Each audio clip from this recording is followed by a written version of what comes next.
السلام عليكم.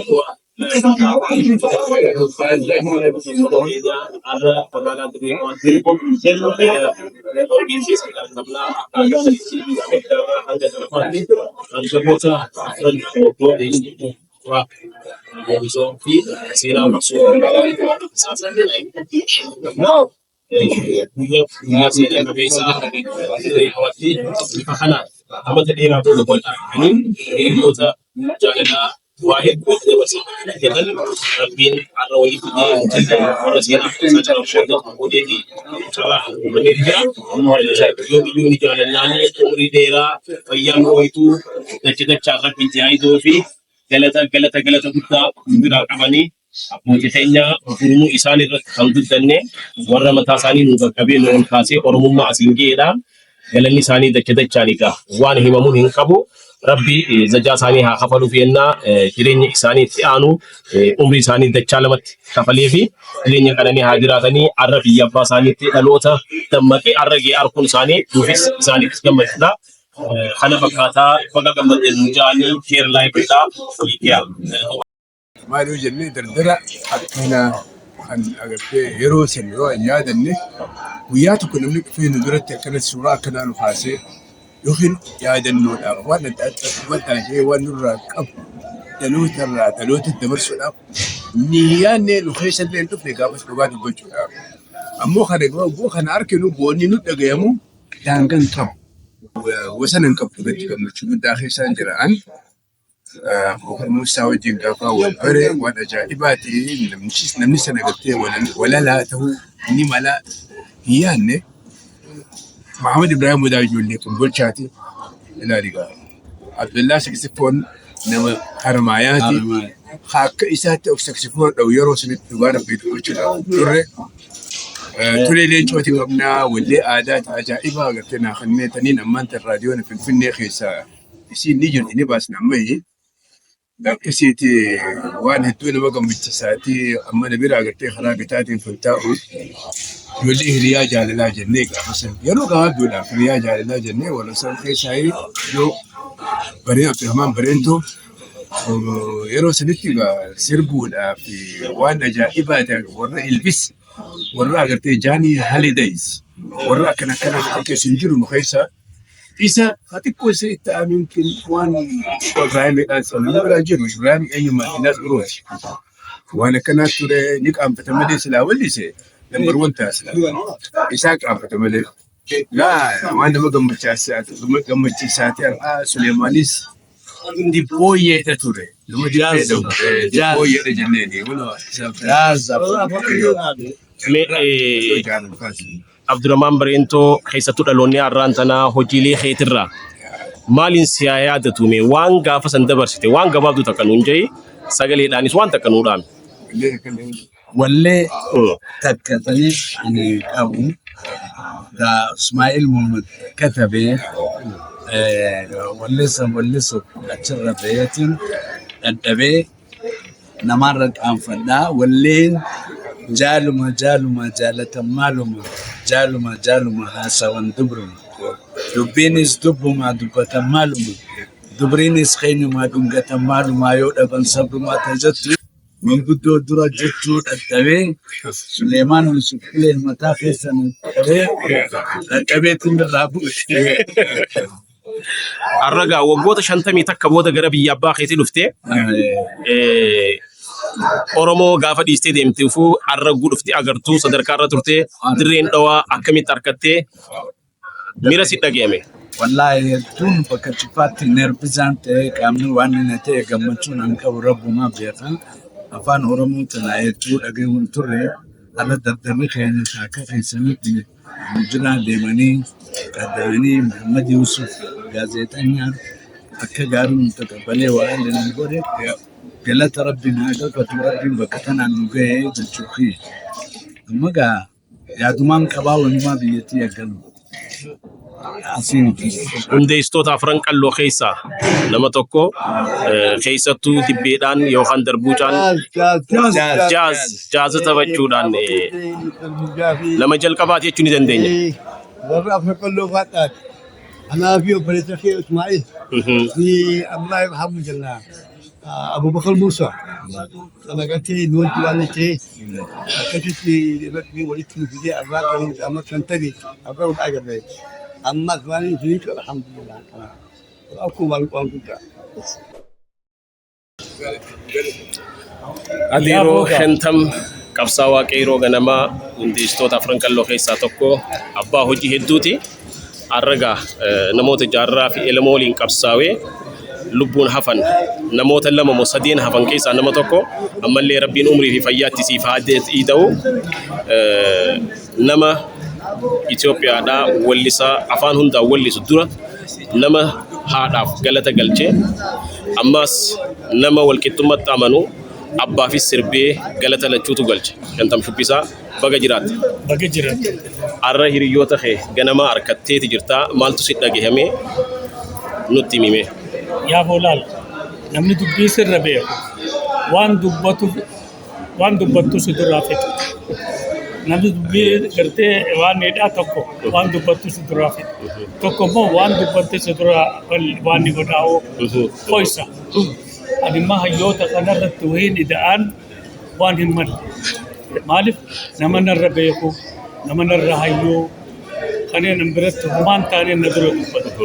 Qofa honin jechuu barbaade islaama Itoophiyaa keessa jiru sannu dabarsanii islaama Itoophiyaa jechuu dhaga'uudhaaf baganaan ga'e.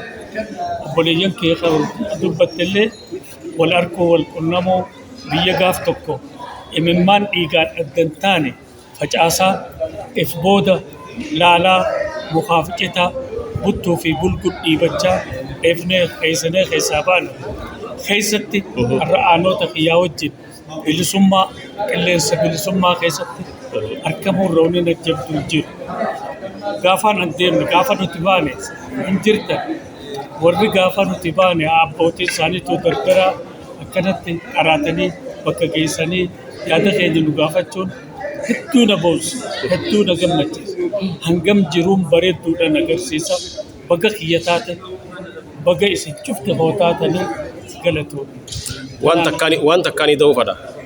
Reefun dalagguu haasoyitan akkasitti nurra afaan Oromoo isaa beekaa walaloon isaa hedduu ajaa'ibaa eessa afaan akkana afaan Oromoo baree akkamii walaloo jajjabduu san barreessee nu moojji guddatee jeeti Abdurrahmaan Bareentoo si gaafachaa ture. Incitiin dubbisanii maali?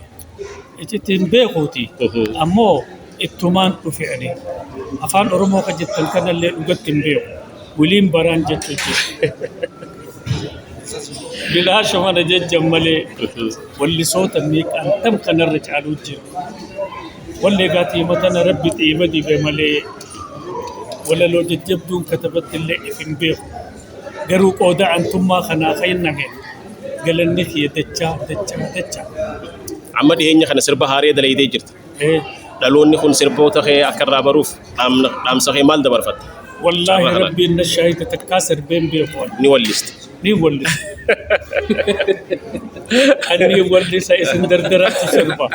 Namni shantam shubbisaatti si tabbiseen jee sakkitti beekama. Maaliif ati nama hayyuu dardara hawaatti guduunfatani. Shantam shubbisaan sirbiseen jee qabla gurra guuti. Galatoon. Galatoon. Muhammad Musaa Corree Dhaagaa akkuma gaazexeessaaf barreessaa Muhammad Kopheetti seenaa afran qalloo himuudhaan akkanumattuu caayaa gaaddisaa aadaa lammii Oromoo keessatti abbaa aadaa ta'uudhaan dhaloonni afran qalloo dhaloonni har'aa aadaa dabree seenaa dabree akka baruuf hojii jabaa hojjechaa turte. Har'a rabbiin umurii fi fayyaa isinii kennee isaanillee akkanatti waggaa dheeraa booda fidee asitti akkanatti waliin teessan maaltu si dhagahame? Warri zamana sanii warri afran qalloo jaare uman kaanis biyyaa bahan warra hafee rabbiin biyya deebisee arraasii wal nu agarsiise rabbii kanaafin dura galata galchaaf. Sigalaa nuti warri biyyaan bahin anilleen biyyaa baheetiin ture waan dachii jaan fixeetiin gaarii na qabe. Akkasitti amajjaa booda hidhamee deebi'ee eegaan biyya kana dhufe seenaa dabarsiisan waliin qabu kuusu amma isaan kun jiruudhaan arkanne waan isaan dabarsan san hararis deemnee rabbi ramataa godhuu fi eenyuun Haji Ali godhuu Ibrahim Haji Ali. Ibrahim Haji Ali isa wajjin deemnee adaree dhaynee barbaanne dhabne kasaanii qaamata dhibbaani jira keenya qaama 50 jiru Addis Ababaa deemne seenaa afran qalloo wallee isaanii nu kannaa jenneen Osaaqa Musteet deemne dhiisi ka afran qalloo ama 50 kaatti booda kaaduu birraatu hin jiru kasaanii qaamata dhibbaa jira kanaafuu isaan kana harkachuu keenyarra waan guddaa akkana waraabdanii isaan kanarraa waa hambisu isinillee baga rabbiin isin agarsiise 51 turre 52 turre arra 60 meeqa isaan kana harkachuun waan guddaadha nu biratti aadaa isaanii hanga xiqqaa tokko kakuusnanii qabna sigala kaaseeta nama Oromoo afaan an dubbatu kanaan dubbatu hedduu waliin qabnee jiru isaan kun kaaseeta sun gubbaallee hin jiru kaaseenni zamana isaanii hamaramu Really?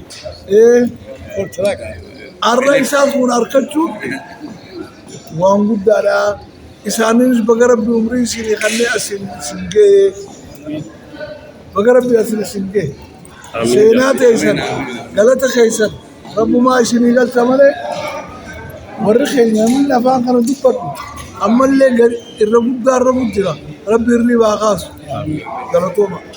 Daawwattoota keenya kun warra hayyuu fi gootota dirree dhawaa jirraa dirree dhawaan gaa hayyuu fi goota hedduu biqilchitee Oromoof gumaachite warri ammoo wajjin jirru kun hangafoota keenya hundeessitoota jaarmaya afran qallooti eega gabroomsaan addaan facaase hiriyoota bare hedduuf harkaa walii dheebotee walii dharra'eetu arra bakka takkatti walit dhufee wajjin kaasa funyaan kaa'u jira gammachuun tana caalte numan hafini jaarmayni afran qalloo Oromoof jaarmayaa fi sosso'a duraati bara hamaa silaa Oromoo jechuun itti ulfaatte san gabrummaatti garaan gununee afran qalloo moggaafatanii qabsotti lafaa kaan afran qalloo jechuun Oromoo guutuu jechuudha saba gudoora qabsoo saba gudooraati afran qalloo abbaa qaroomaati jaarmaya Oromoo ka dura jaaramee Oromoo qirqirsee qabsotti hiriirse qabsotti sossoose sossooni afran qalloo sosso'a siyaasaa ka diddaa gabrummaa ka hawaasummaa leecalloo fi oguu yookaan artii walleeti sossooni afran qalloo sossoo afaan aadaa seenaa fi artii Oromoof lafaaqee ka artii Oromoo guddisuuf tashatee lafaaqee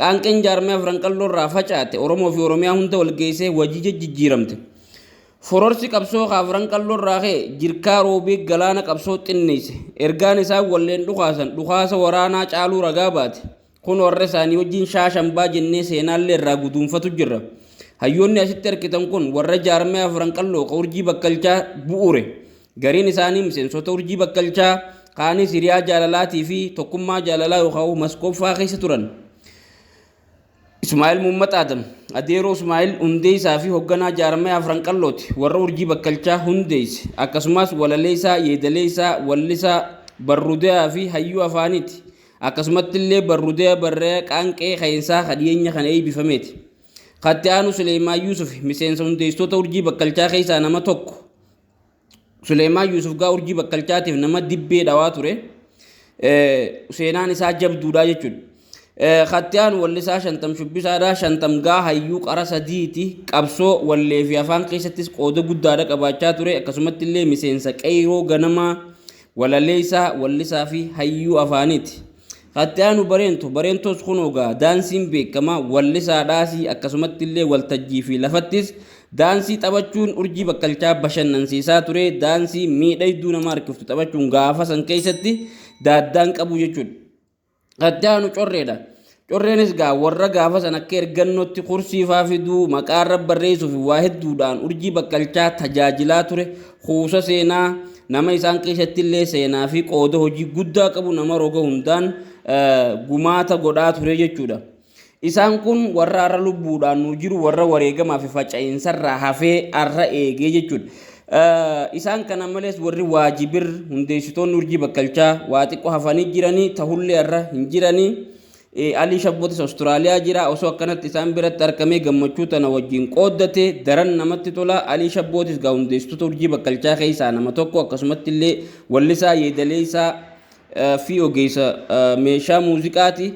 Warri lubbuu wareegames akka Muhammad Yusufaan illeen ni jiranii lubbuutu dabra malee dhugaa fi seenaan hin dabartu. Warri wareegameef Rabbiin rahmataa godhuu fi warra jiru Rabbiin umrii nuuf haa dheeressu. Hamtuun isin haa dagattu, seenaan isin haa yaadattuun isin hin jaa galatooma fayyaadea. Akkuma gaa hordofaa turtanitti abbootii keenya hangafoota seenaa muuziqaa aartii Oromoo keessatti warra asaasa dhagaa bu'uuraa jalqabaa nuu kaayee fayyaadhee mi'ooyituu umrii dheertuu ammallee Rabbii isiniif haa ta'u jennaa galatooma alla magan. Atillee bakka ta'e ga'ee bira darbe galatooma Jawharo. Fayyaadea.